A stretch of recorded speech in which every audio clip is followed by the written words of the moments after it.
जकात नाका ते नागपूर रिंग रोड मार्गावर कचऱ्याचे ढिगारे निर्माण झाले आहे. वारंवार निवेदन सूचना करून सुद्धा मनपा दुर्लक्ष करीत आहे. त्यामुळे साठलेल्या कचऱ्याने परिसरात दुर्गंधी पसरली आहे. या समस्येचा पाढा नागरिकांनी आमच्या सिटी न्यूजकडे स्पष्ट केला. शहरात स्वच्छतेचं पितळ उघड पडलेलं दिसून येत आहे. शहरात अनेक ठिकाणी नाल्यांची मोठी समस्या, तर काही ठिकाणी कचऱ्यांचे डम्पिंग यार्ड असेच दृश्य जकात नाका परिसरातून जात असलेल्या अमरावती नागपूर रिंग रोड परिसरामध्ये दिसून येत आहे. हॅलो, मी प्रज्ञा राऊत. माझं राहणं आहे महालक्ष्मी नगर नियर गोल्डन लीफ मंगल कार्यालय, अमरावती नागपूर रिंग रोड. आणि इथे हा आमच्या रहिवाशांचा प्रॉब्लेम घेऊन आज सगळे आम्ही इथे आलेलो आहे.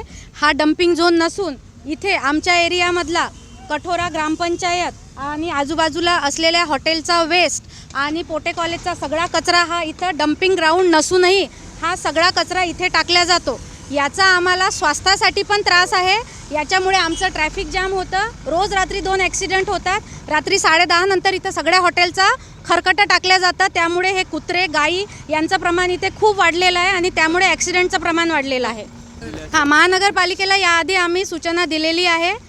गेले 3 वर्ष आम्ही इथे राहत आहे. 3 वर्षापासून हा कंटिन्यू त्रास आहे आम्हाला. खूप लोकांना सांगून झालं, निवेदनं देऊन झाले, तरी हा कचरा इथेच आहे. आणि हा कचरा आता पुढे पुढे जात आहे.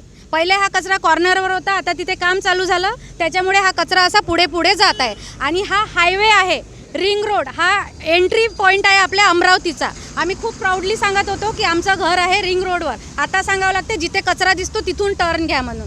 तर हा आमच्यासाठी पण खूप लाजिरवाणा विषय आहे. आणि याच्यामुळे आमचं स्वास्थ्य, आमच्या मुलांचं स्वास्थ्य धोक्यात आलेलं आहे. इथे खूप घाण वास सुटतो. आणि आमचं हे पाऊल याच्यासाठी आहे की आमच्या मुलांनी हे बघू नये. आताही तुम्ही बघत असाल तर इथे JCPने रोज कचरा उचलला जातो आणि रोज कचरा परत तिथे टाकला जातो. रिंग रोड जाणाऱ्या मेन रस्त्याच्या बाजूलाच पूर्णपणे कचऱ्याचे ढिगारे तयार झालेले दिसून येत आहे. यामुळे या परिसरात राहणाऱ्या नागरिकांना ये जा करताना दुर्गंधीचा व अस्वच्छतेचा सामना करावा लागत आहे. नागरिकांनी अनेकदा महानगरपालिकेच्या अधिकाऱ्यांना सूचना देऊन सुद्धा अद्यापही कचरा तिथून हटवण्यात आलेला नाही.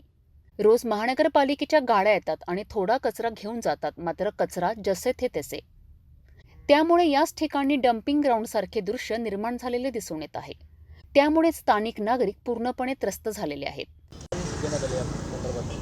नमस्कार, मी धीरज बारबुद्धे, भारतीय जनता पार्टी शहर उपाध्यक्ष. ही जी समस्या आहे ही गेल्या अनेक वर्षापासूनची जटिल समस्या आहे. महानगरपालिकेचं अक्षम्य दुर्लक्ष यावर होते आहे. यासाठी गेल्या अनेक दिवसापासून म्हणजे आष्टीकर साहेब जेव्हा आपल्याकडे होते प्रशासनामध्ये तेव्हापासून आम्ही याचा पाठपुरावा करतो आहे. त्याआधी पण नगरसेवक जेव्हा होते, 4ही नगरसेवक, त्यांच्याकडे पण याचा पाठपुरावा केला. कोणीही याच्याकडे समाधानकारकरित्या बघितलं नाही. मध्यंतरी आष्टीकर गेल्यानंतर जे देवदास पवार आयुक्त होते त्यांनासुद्धा आम्ही निवेदन देऊन इथं बोलावलं. परिसरातील त्यावेळेस 50-60 लोक जमा झाले होते. त्यांनी आंदोलनाचा इशारा दिला होता. त्यांना आम्ही सांगितलं की आंदोलन करणे म्हणजे हा 1 दिवसाचा विषय आहे. जर याच्यातून मार्ग काढायचा असेल तर आपल्याला कायमस्वरूपी मार्ग काढायसाठी काहीतरी पावलं उचलावे लागतील. आणि पवारसाहेबांनी आम्हाला त्यावेळेस आश्वस्त केलं होतं की समोर राहटगाव परिसरामध्ये महानगरपालिकेची मोठी जागा आहे आणि त्या जागेला आम्ही कचरा डेपो म्हणून या भागातील तयार करतो. तर हा निश्चितच हा प्रश्न आम्ही निकाली काढू. पण त्यानंतरही फक्त आश्वासनाची खराच झाली. हा फक्त कचऱ्याचा, गंदगीचा किंवा रोगराईचाच विचार नाही, तर या कचऱ्यामुळं जो रस्ता अरुंद झालेला आहे यामुळं गेल्या अनेक दिवसात अनेक इथे ॲक्सिडेंट झालेले आहेत. अनेक लोकांना अंदाज येत नाही. डिवायडरवर गाड्या चढतात, आपण बघू शकता डिवायडर असे तुटलेले आहे. आपण जर याची सगळी शहानिशा केली आणि या परिसरातील लोकांना इतक्या महागीचे भूखंड इथे घेऊन महानगरपालिकेचा डेव्हलपमेंट चार्ज देऊन महानगरपालिकेचा नियमित कर भरून जर अशा पद्धतीच्या याच्यामध्ये राहायला लागवं असेल, आता आपण बघू शकता की सध्या लाईव्ह ट्रक जातो आहे आणि आपण उभे असताना किती खेटून आपल्याला जातो आहे. तर अशा पद्धतीची ही सगळी ढिसाळ यंत्रणा महानगरपालिकेनं सुधारावी. नवीन आयुक्त खूप चांगला रिस्पॉन्स त्यांनी आता मध्यंतरी मी त्यांच्यासोबत 1-2दा बोललो, चांगला रिस्पॉन्स त्यांनी दिला. मडावी मॅडमसुद्धा आता आलेले आहे. मला त्यांची कळकळीची विनंती आहे की त्यांनी याच्यावर तातडीनं लक्ष द्यावं आणि या परिसरातील लोकांना न्याय द्यावा. धन्यवाद.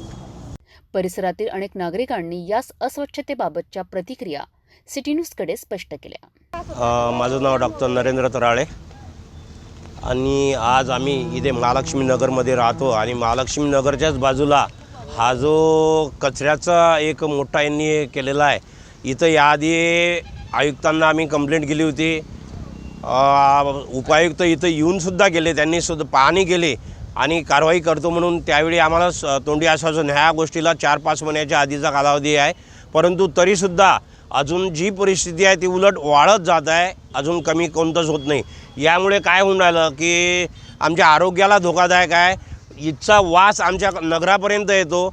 इथं आजूबाजूला ॲक्सिडेंटचं प्रमाण खूप वाढलं आहे. रोज 1-2 ॲक्सिडेंट सहज होतात. इथं जे ढोरं, जनावरं आणि कुत्रे इथं लागतात, त्यामुळे ह्या ज्या टू व्हीलर आहे, टू व्हीलरच्या मधात येऊन लहान लहान मुलांच्या यांना धोकादायक हे ठरू शकतात. आणि म्हणून शासनानं याची लवकरात लवकर व्यवस्था लावा, अन्यथा आम्हाला नगरवासियांना काहीतरी उपाय करावा लागेल.